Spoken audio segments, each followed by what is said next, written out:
दोस्तों, आज हम आपको एक प्राचीन कथा का श्रवण करा रहे हैं।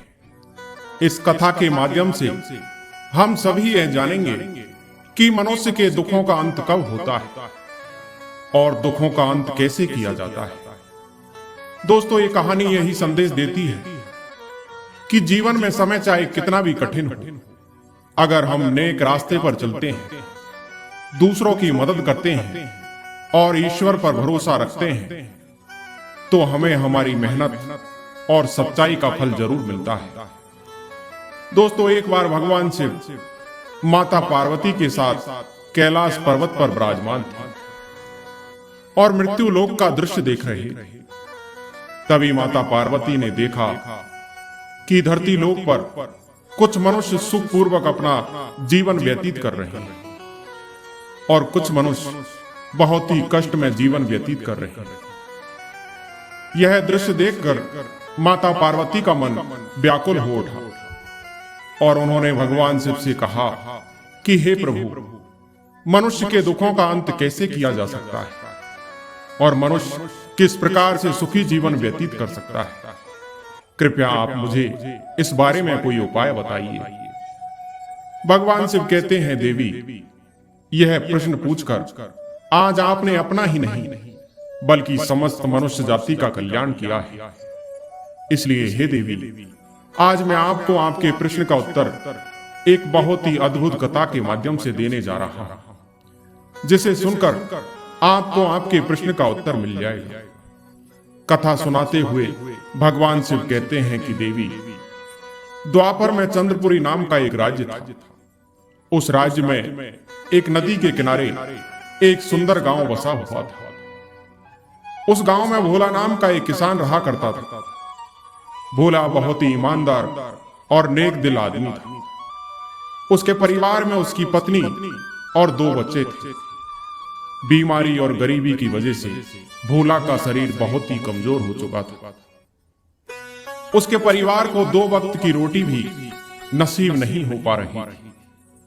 लेकिन भोला की हालत हमेशा से ऐसी नहीं थी। एक समय था जब वह और उसका परिवार बहुत खुशहाल और भरा पूरा जीवन व्यतीत कर रहे थे। लेकिन 1 साल पहले इस गांव में एक महामारी फैली गई, जिसमें कई लोगों की जान चली गई। दुर्भाग्य से भोला भी उस महामारी की चपेट में आ गया। भगवान की दया से वह मरा तो नहीं, लेकिन उस महामारी ने उसे जीने के लायक भी नहीं छोड़ा। कुछ समय बाद महामारी तो गांव से खत्म हो गई, लेकिन भोला के परिवार के लिए वह दुख और तकलीफें छोड़ गई। उस महामारी के कारण ही हट्टा कट्टा भोला अब एक बीमार और कमजोर आदमी बन चुका था। भोला ने वैद्य हकीमों से अपना बहुत इलाज करवाया, लेकिन उसकी हालत में कोई सुधार नहीं हुआ। यहां तक कि उसके पास थोड़ी बहुत जमीन थी, वह भी उसके इलाज में बिक गई। अब उसके परिवार की हालत यह थी कि घर में खाने के लिए अन्न का एक दाना भी नहीं था। बीमारी की वजह से भोला का शरीर इतना कमजोर हो चुका था कि वह कहीं मेहनत और मजदूरी करने के लायक भी नहीं बचा। लेकिन उसे अपने परिवार की भूख और प्यास की बर्दाश्त नहीं हो रही। आज भी उसके घर में खाने के लिए कुछ नहीं था। उसके बच्चे भूख के मारे बिल्ला रहे और रो रहे थे। अपने बच्चों को रोता हुआ देखकर भोला रसोई में गया ताकि अपने बच्चों को खाने के लिए कुछ दे सके, परंतु सारे बर्तन खाली थे और रसोई में खाने के लिए कुछ भी नहीं था। यह देखकर उसकी पत्नी कहने लगी कि आप कोई काम क्यों नहीं ढूंढ लेते? इस तरह से आखिर कब तक चलेगा? भोला कहने लगा कि मैंने जिंदगी में कभी भी कोई लापरवाही नहीं बरती और ना ही कभी काम से जी चुराया, लेकिन बीमारी ने मुझे बहुत ही कमजोर कर दिया। अब मैं इसके भी काबिल नहीं रहा कि मैं काम कर सकूं, और यह तो तुम भी जानती हो।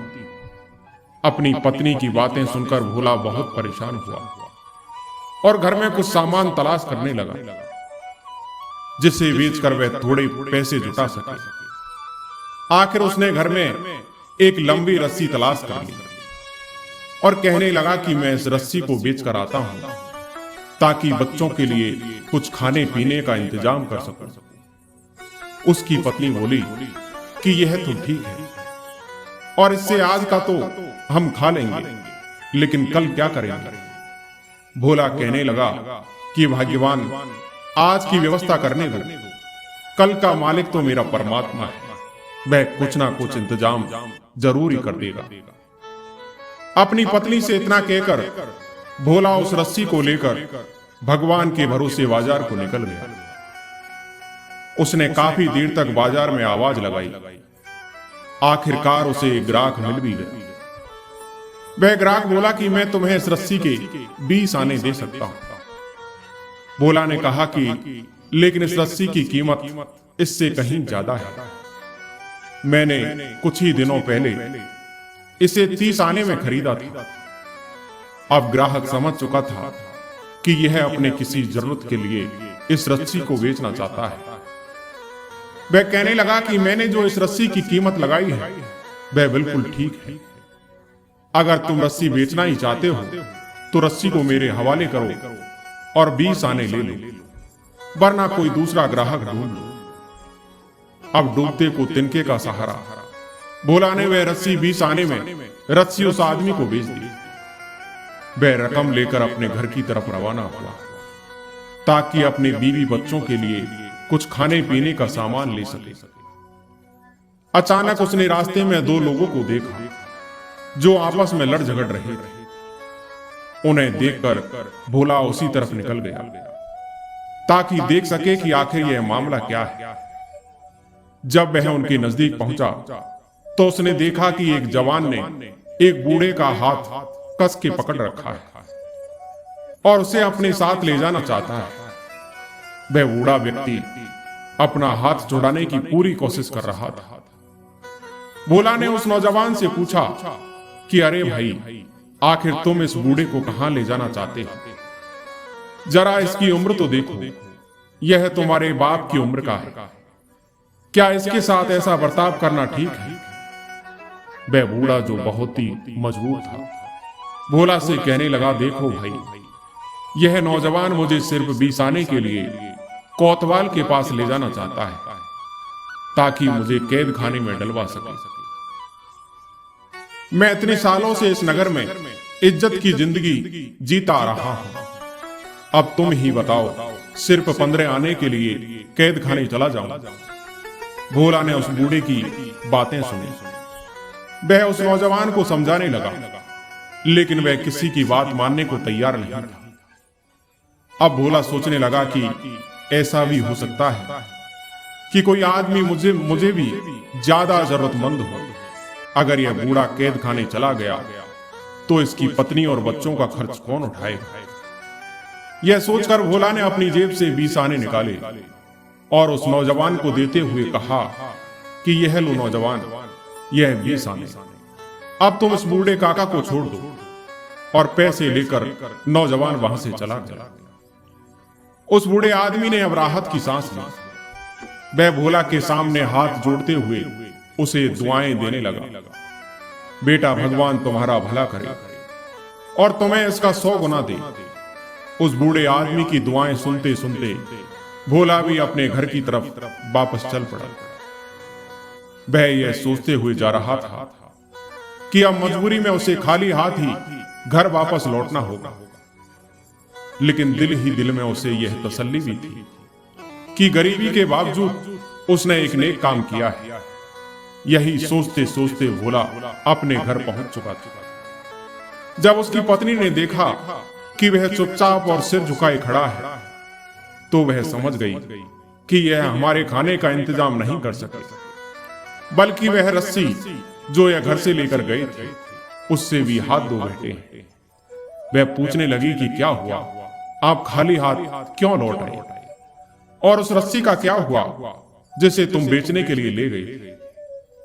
भोला ने सारी बात अपनी पत्नी को बता दी।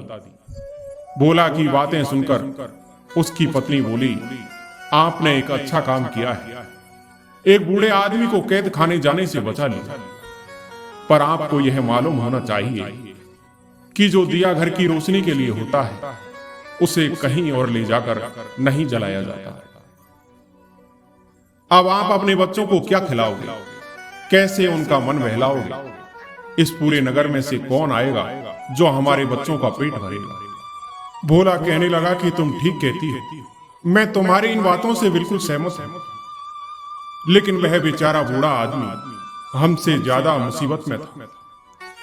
भोला की पत्नी बोली कि अब जो होना था सो हो गया, अब अगली बार ऐसी कोई गलती मत करना। भोला जानता था कि उसकी पत्नी की बातें कड़वी जरूर है, लेकिन सच है। उसे अब समझ में नहीं आ रहा था कि वह क्या करे और क्या ना करे। अचानक उसके मन में एक ख्याल आया। वह अपनी जगह से उठकर दोबारा घर के टूटे फूटे सामान को देखने लगा, लेकिन उसे कोई भी ऐसी चीज नहीं मिल रही थी जिसे वह बेच सके। इसलिए वह परेशान होकर वापस अपनी जगह पर आकर खड़ा हो गया। अचानक उसे एक पुराना बिस्तर नजर आया जो बच्चों के बिछाने के लिए इस्तेमाल होता था। उसने अपनी पत्नी से कहा कि मैं ऐसी बिस्तर की तलाश में था, तुम कहो तो मैं इस बिस्तर को बेच आता हूं। पत्नी कहने लगी कि बच्चे तो भूखे हैं, लेकिन आप उनका यह पुराना बिस्तर भी छीन लेना चाहते हैं। भोला कहने लगा, अच्छा हुआ कि तुमने खुद ही कह दिया कि बच्चे भूखे हैं, इसलिए जरूरी बात यह है कि उनके खाने पीने का इंतजाम किया जाए। इनके न होने से क्या फर्क पड़ जाएगा?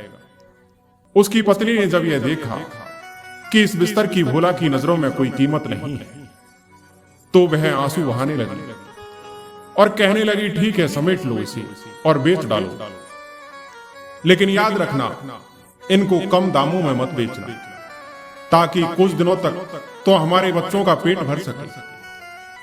भोला के पास अब कहने को कोई बात नहीं थी, इसलिए उसने अपना सिर झुकाए चुपचाप बिस्तर को लपेटा और घर से बाहर निकल गया। वह चला गया और फिर एक ऐसे बाजार में पहुंच गया जहां पर नई और पुरानी चीजों का व्यापार होता था। भोला ने उस बिस्तर को बेचने के लिए आवाज लगाई, परंतु बहुत कम ही खरीदार उसकी तरफ आ रहे थे। जो थोड़े बहुत आ भी रहे थे, वह इस बिस्तर को इधर उधर पलटकर देखते और उसमें कई तरह की कमियां निकाल देते और फिर आगे बढ़ जाते। आखिरकार एक ऐसा खरीदार भी आ गया जिसे वह बिस्तर पसंद आ गया था। उस आदमी ने इस बिस्तर की कीमत पूछी तो भोला कहने लगा 20 आने। उस आदमी को शायद उस बिस्तर की उतनी जरूरत नहीं थी, इसलिए जब उसने 20 आने सुना तो कहने लगा कि भला इस फटे पुराने बिस्तर के लिए वह कौन आदमी होगा जो 20 आने खर्च करेगा। यह कहकर वह खरीदार आगे बढ़ गया और फिर भोला से दूर जाने लगा, लेकिन भोला भागकर उसके पास गया। उसने उस आदमी का हाथ पकड़ा और कहने लगा कि मैं इससे कम कीमत पर भी आपको यह बिस्तर बेच दूंगा। आखिरकार उसने वह बिस्तर 10 आने में बेच दिया और पैसे लेकर अपने घर की तरफ रवाना हो गया। वह रास्ते में सोचने लगा कि आखिर में अपने बच्चों के लिए ऐसा क्या खरीदूं कि उनका पेट भी भर जाए और उनका दिल भी बहल जाए। इतने में ही भोला को एक बूढ़ी महिला के रोने की आवाज सुनाई दी। जब भोला ने आवाज सुनी तो वह रुक गया और देखने लगा कि वह आवाज कहां से आ रही है। तभी उसने देखा कि एक बुजुर्ग महिला ने अपने जवान बेटे का हाथ पकड़ा हुआ था और उससे कह रही थी कि मुझे किसी वैद्य के पास ले चलो। लेकिन वह नौजवान उस बुजुर्ग महिला से अपना पीछा छुड़ाना चाहता था और कह रहा था कि मां मुझे जाने दो, मैं तेरे इलाज के लिए रकम कहां से लेकर आऊं। भोला ने जब उनका यह झगड़ा देखा तो आगे बढ़ा और उनसे झगड़े की वजह पूछने लगा। बुजुर्ग महिला कहने लगी कि मैंने अपने इस बेटे को पालने के लिए दिन रात एक करके मेहनत की, पर आज जब मैं बीमार हूं तो यह मुझे किसी वैद्य हकीम के पास नहीं ले जा रहा।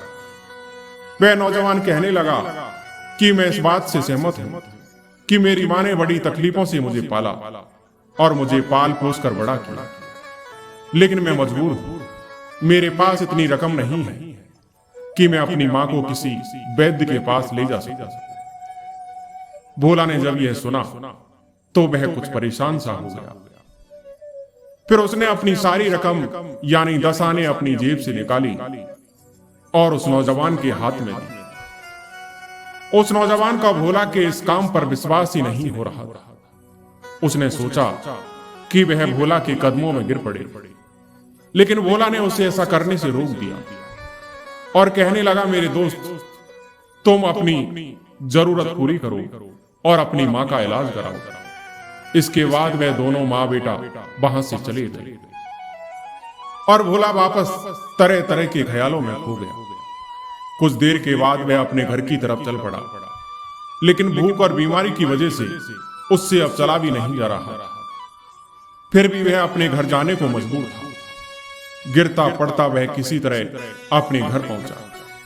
भोला ने अपने दरवाजे पर दस्तक दी। उसकी पत्नी और बच्चे इसी इंतजार में थे। इसलिए उसकी पत्नी ने तुरंत दरवाजा खोल दिया। उसकी पत्नी के चेहरे पर खुशी साफ झलक रही थी, लेकिन जब उसने अपने पति के चेहरे पर मायूसी देखी तो उसकी खुशी भी गम में बदल गई। पत्नी कहने लगी, अरे यह आपने क्या किया? आप एक बार फिर से खाली हाथ लौट आए। भोला ने जब अपनी पत्नी को गुस्से में देखा तो उसे सारी बात बता दी।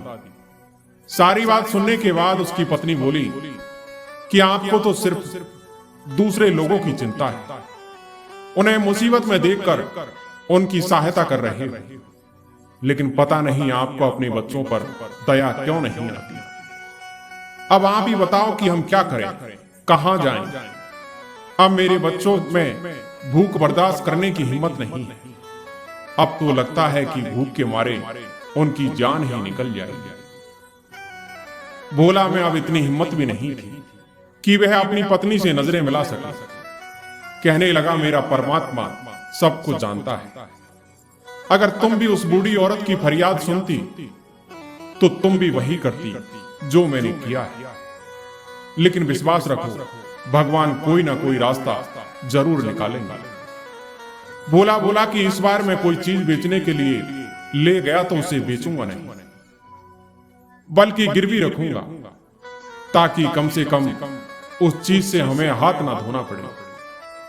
पत्नी कहने लगी, क्या हमारे घर में कोई ऐसी चीज बची भी है जिसे आप गिरवी रख सको?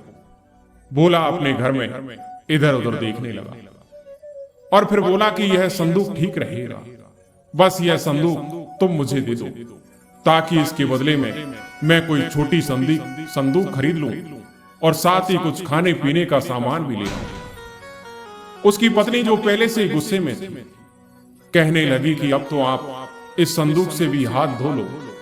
यह संदूक ना तो आपसे कोई खरीदेगा और ना ही इसे कोई गिरवी रखेगा, बल्कि ऐसा करो, या तो यह संदूक किसी को दान कर दो या फिर इसे तोड़ दो। मायूस भोला आगे बढ़ा। उसने संदूक उठा ली और कहने लगा कि देखो, मुझे इतना बेइज्जत मत करो, मैं यह सब कुछ अपने बच्चों के लिए ही तो कर रहा हूं। अपनी पत्नी से इतना कहकर भोला अपने घर से उस संदूक को बेचने बाजार की तरफ निकल गया। बाजार में पहुंचने पर वह सबसे पहले एक साहूकार के पास गया और उससे कर्ज मांगने लगा। साहूकार ने कहा कि बेशक मैं तुम्हें कर्ज दे तो दूंगा, परंतु कर्ज के बदले में तुम्हें कुछ सामान मेरे पास गिरवी रखना पड़ेगा। भोला ने उसे वह संदूक दिखाते हुए कहा कि इस समय तो मेरे पास इस संदूक के अलावा और कुछ भी नहीं है। साहूकार ने उस संदूक को देखा और कहने लगा कि आखिरकार यह पुरानी सी संदूक जिसका रंग भी उड़ा हुआ है, इसके बदले में तुम्हें कितने पैसे चाहिए? यह तो गिरवी रखने के काबिल बिल्कुल भी नहीं है, इसलिए तुम वापस जाओ और कोई ऐसा सामान लेकर आओ जो गिरवी रखने के लायक है।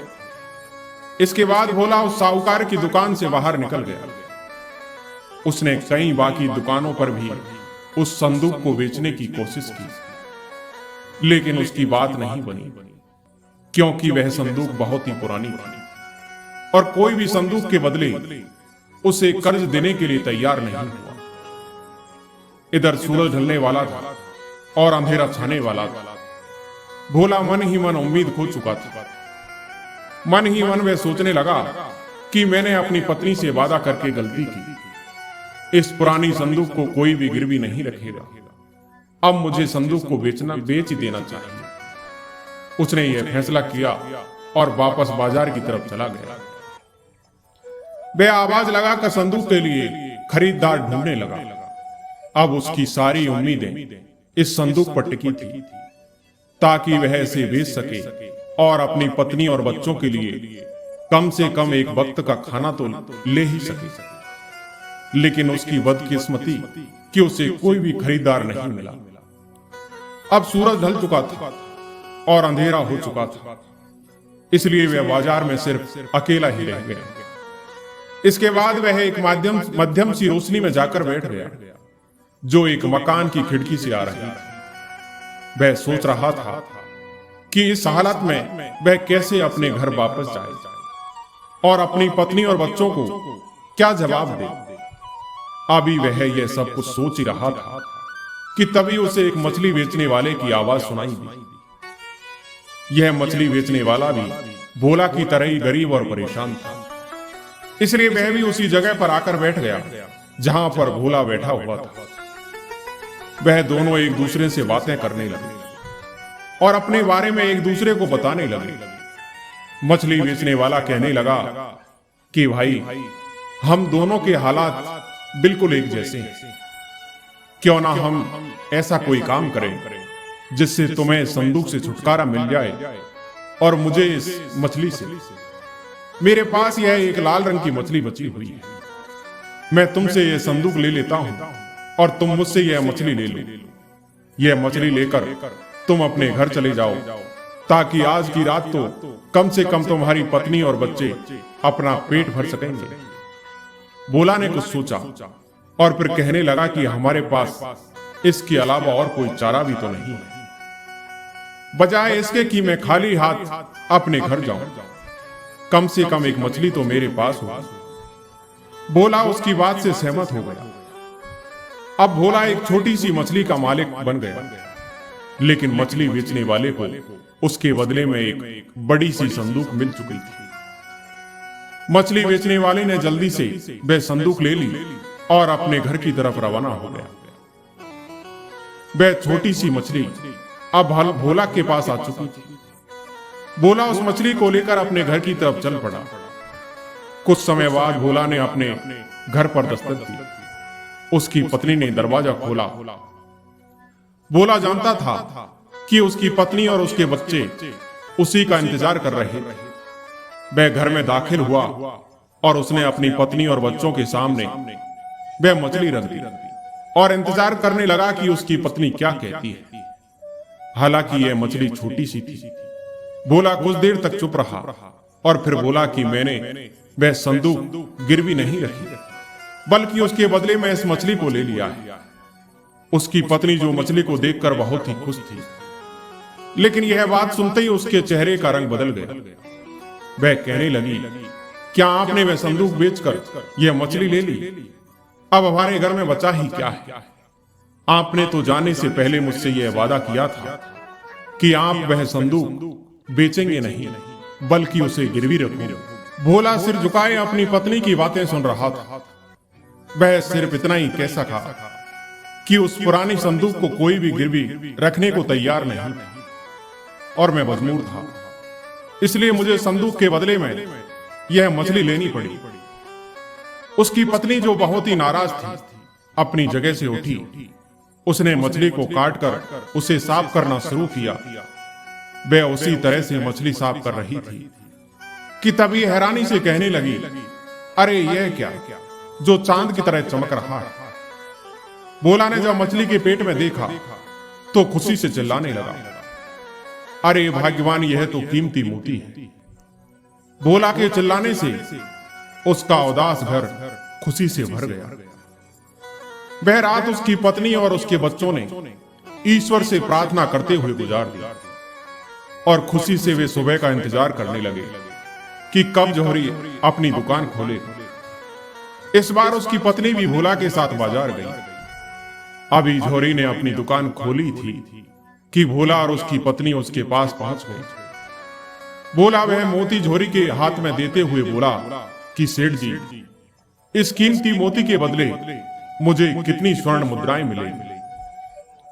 जब जौहरी ने उस मोती को देखा तो उसे पता चला कि यह मोती तो वाकई कीमती है, इसलिए उसने उस मोती के बदले में 1000 असरपियां मिल गई। इस बार वह खाली हाथ नहीं था, बल्कि उसके हाथों में 1000 असरपियां थी।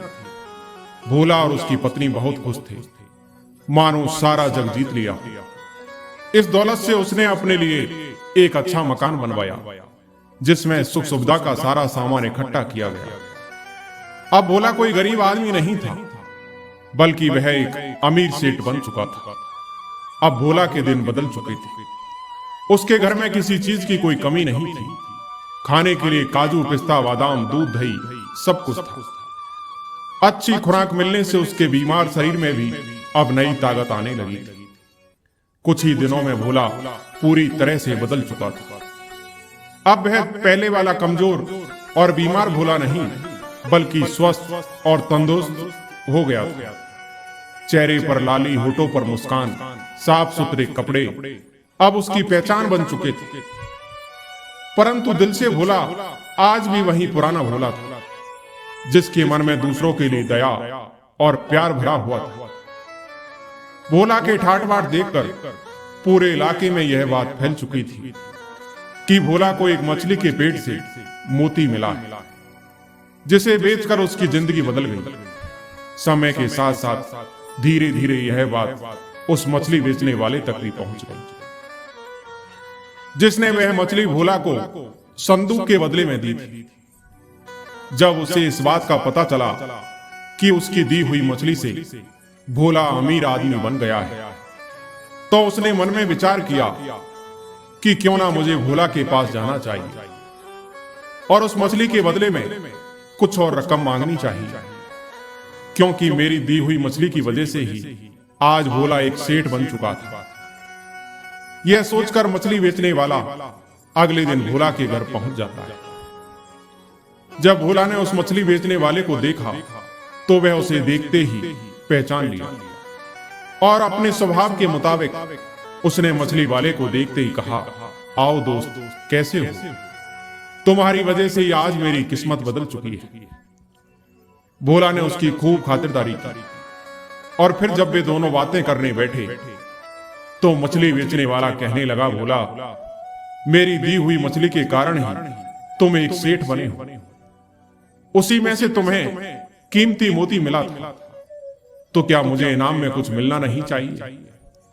उसकी यह बात सुनकर भोला एक पल के लिए हैरान रह गया, परंतु फिर मुस्कुराते हुए कहने लगा कि हाँ दोस्त, तुम्हारे साथ मैंने जो सौदा किया था उसी की वजह से मैं आज इतना मालदार हो गया हूं। तुम यहीं पर ठहरो, मैं अभी तुम्हारे लिए कुछ लेकर आता हूं। यह कहते हुए भोला अंदर गया और एक थैली लेकर बाहर आया। भोला कहने लगा, दोस्त, वैसे तो उस मछली के बदले तुम्हें मैंने संदूक दे दी थी, लेकिन यह तो मेरी ईमानदारी और नेक दिली है कि मैं तुम्हें 100 असरपिया दे रहा हूं। वह आदमी कहने लगा, नहीं भोला, मैं तो तुमसे अपना हक मांग रहा हूं। उसकी बात सुनकर भोला ने कहा कि मैंने तुमसे जब वह मछली खरीदी थी तो उस समय उस मछली के पेट में वह हीरा था और हम दोनों का सौदा हो गया था। मैंने मछली के बदले अपना संदूक तुम्हें दे दिया और मैंने मछली ले ली, और उस मछली के पेट में जो हीरा था उससे जो भी दौलत मुझे मिली उस पर मेरा पूरा हक है।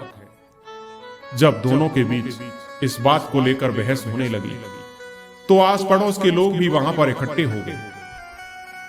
आखिर में फैसला यह हुआ कि वह दोनों अपने मुकदमे को लेकर राजा के दरबार में जाएंगे और राजा ही इस बात का सही फैसला करेंगे। इस झगड़े को लेकर भोला और वह आदमी दोनों राजा के दरबार में पहुंचे।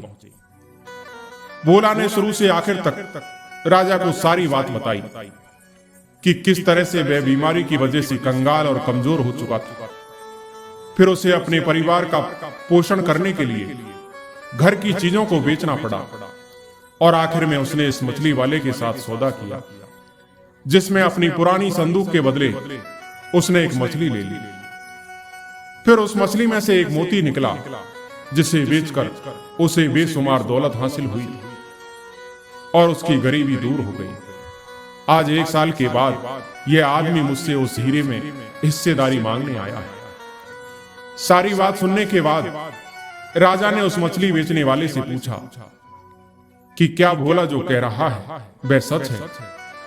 क्या तुमने इसे मछली दी थी? उस आदमी ने कहा कि महाराज, भोला की सारी बातें बिल्कुल सच है। मैंने इसे एक मछली दी थी और उसके बदले में एक संदूक मैंने इसे ले ली थी, परंतु मैंने इसे सिर्फ मछली बेची थी, उसके पेट में जो हीरा था वह नहीं। राजा ने पूछा कि क्या तुम खुद मछलियां पकड़ते हो? वह आदमी कहने लगा कि नहीं महाराज, मैं तो सिर्फ मछलियां बेचता हूं। मैंने मछुआरों की बस्ती में से एक मछुआरे से खरीद कर लाता हूं। राजा ने कहा कि अगर मछली के पेट से निकले हुए हीरे पर तुम अपना हक जता रहे हो तो मेरे हिसाब से इसमें एक हिस्सेदार और बनता है, और वह है वह मछुआरा जिसने इस मछली को पकड़ा था। मुझे कोई भी फैसला देने से पहले उस मछुआरे की गवाही भी लेनी पड़ेगी। इसलिए तुम जाओ और कल दरबार में उस मछुआरे को लेकर हाजिर हो जाओ जिससे तुमने यह मछली खरीदी थी। इसके बाद राजा ने दोनों को वापस भेज दिया। मछली बेचने वाला यह आदमी अब दुविधा में पड़ गया, पर फिर भी वह राजा के कहने पर मछुआरों की बस्ती में जा पहुंचा। उसने उस मछुआरे को ढूंढने की बहुत कोशिश की जिससे 1 साल पहले उसने वह मछली खरीदी थी, परंतु काफी ढूंढने के बाद भी वह मछुआरा उसे नहीं मिला। अगले दिन वह फिर से दरबार में पहुंचा और उसने कहा कि महाराज, मैंने उस मछुआरे को ढूंढने की बहुत कोशिश की, परंतु मुझे वह मछुआरा कहीं नहीं मिला।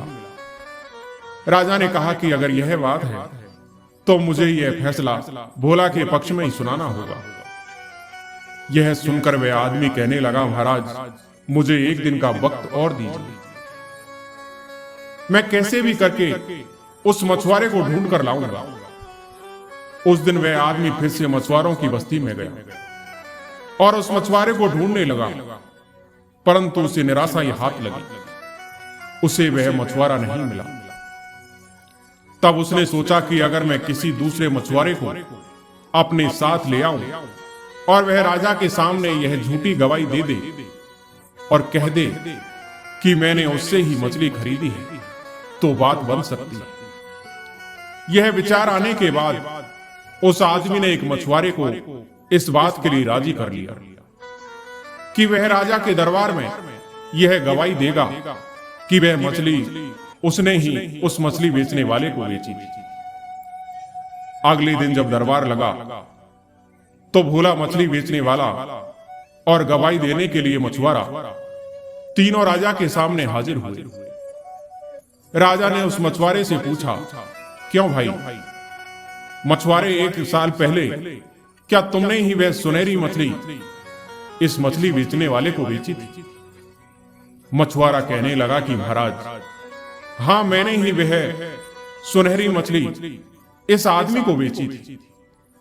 यह सुनकर राजा कुछ पल के लिए चुप रहा और फिर उसने मछली बेचने वाले की तरफ देखा और बोला कि असल बात तो यह है कि उस मछली के पेट में जो कुछ भी निकला हो उस पर अब तुम्हारा कोई हक नहीं है, क्योंकि उस समय जो सौदा हुआ था उसके अनुसार तुम्हें मछली के बदले में संदूक दी जा चुकी है, और मैं यह फैसला तुम्हें पहले दिन ही सुना सकता था, लेकिन मैं तो सिर्फ तुम दोनों की नियत और ईमानदारी को परखना चाहता था। मेरे हिसाब से भोला एक नेक दिल और ईमानदार आदमी है। उसकी नियत में कोई खोट नहीं है, क्योंकि आज भी वह तुम्हें उस मछली के बदले में 100 असरपियां देने को तैयार है। हालांकि इस बात की कोई जरूरत भी नहीं थी, परंतु तुम्हारी नियत में खोट है। तुम बेईमान और लालची, क्योंकि तुमने अपनी झूठी बात को सच साबित करने के लिए मेरे सामने एक झूठा गवाह लाकर खड़ा कर दिया। तुमने इस मछुआरे को समझाने की बहुत कोशिश की, मगर तुम इसे मछली का रंग बताना भूल गए। जब मैंने इससे पूछा कि क्या तुमने सुनहरे रंग की मछली बेची है, तो इसके जवाब में इसने हाँ कहा, जबकि मछली का रंग सफेद था। अगर मछली के रंग के बारे में यह मछुआरा भूल गया होता तो साफ साफ कह सकता था कि इसे अब मछली के रंग के बारे में कुछ पता नहीं। परंतु झूठ के पैर नहीं होते और इसने सुनहरे रंग की मछली होने पर हामी भरी। इस बात से यह स्पष्ट है कि मछली के बारे में इसे कोई जानकारी नहीं और ना ही इसने कोई मछली तुम्हें बेची। तुम इसे झूठी गवाही दिलवाने के लिए दरबार में लेकर आए। नियम के मुताबिक तो तुम्हें इसकी सजा मिलनी चाहिए और तुम पर जुर्माना होना चाहिए, लेकिन मैं इसका फैसला भोला पर छोड़ता हूं। राजा का फैसला सुनकर मछली बेचने वाला आदमी थर-थर कांपने लगा। उसे लगा कि अब भोला उसके लिए बहुत ही सख्त सजा सुनाएगा। राजा ने कहा कि भोला, तुम इस गुनहगार को क्या सजा देना चाहते हो? भोला बोला कि महाराज, यह बात सच है कि यह आदमी लालच में आकर झूठ और फरेब का सहारा लेकर मुझसे दौलत ठगना चाहता है, परंतु यह एक सच यह भी है कि इसकी दी हुई मछली के कारण ही मैं अमीर बना हूं। इसलिए मेरी गुजारिश है कि इसे छोड़ दिया जाए और मैं अपनी खुशी से इसे 100 सोने की असरपियां इनाम में देना चाहता हूं। यह सुनते ही मछली बेचने वाला आदमी भोला के पैरों में गिर गया और कहने लगा कि भाई, लालच ने मुझे अंधा कर दिया था, परंतु तुमने मुझ जैसे लालची इंसान पर भी दया की। इसके लिए मैं सारी जिंदगी तुम्हारा आभारी रहूंगा। भोला ने उसे उठाया और कहा, दोस्त, तुम्हें अपनी गलती का पश्चाताप, इससे अच्छी बात और क्या हो सकती। यह कहते हुए वे दोनों बड़ी खुशी के साथ राजा के दरबार से लौट आए और फिर भोला ने उसे 100 असरपियां भी भरी हुई दी, एक थैली दी। जब इस बारे में भोला के पास आस पड़ोस वालों को पता चला तो वह सब भोला की तारीफ करने लगे। अब पूरे गांव में भोला की इज्जत और भी बढ़ गई थी। दोस्तों, हमें जो मिले उसी में खुश रहना चाहिए। ज्यादा लालच हमेशा नुकसानदेह होता है। दोस्तों, ये कहानी ईमानदारी, लालच और न्याय पर आधारित है। भोला जो गरीबी से जूझ रहा था, अपनी पुरानी संदूक के बदले एक मछली खरीदता है, जिससे उसे एक बहुमूल्य हीरा प्राप्त होता है। वह हीरा बेचकर अमीर बन जाता है और 1 साल बाद मछली बेचने वाला आदमी हीरे में हिस्सेदारी मांगता है। मामला राजा के दरबार में पहुंचता है, जहां राजा बुद्धिमानी से उसकी बेईमानी को उजागर करता है। दोस्तों, मुझे सुनने के लिए शुक्रिया। आज की कहानी यही समाप्त होती है। मैं उम्मीद करता हूं कि ये कहानी आपको जरूर पसंद आई होगी। कहानी पसंद आई हो तो हमारे वीडियो को लाइक और सब्सक्राइब जरूर करें। धन्यवाद।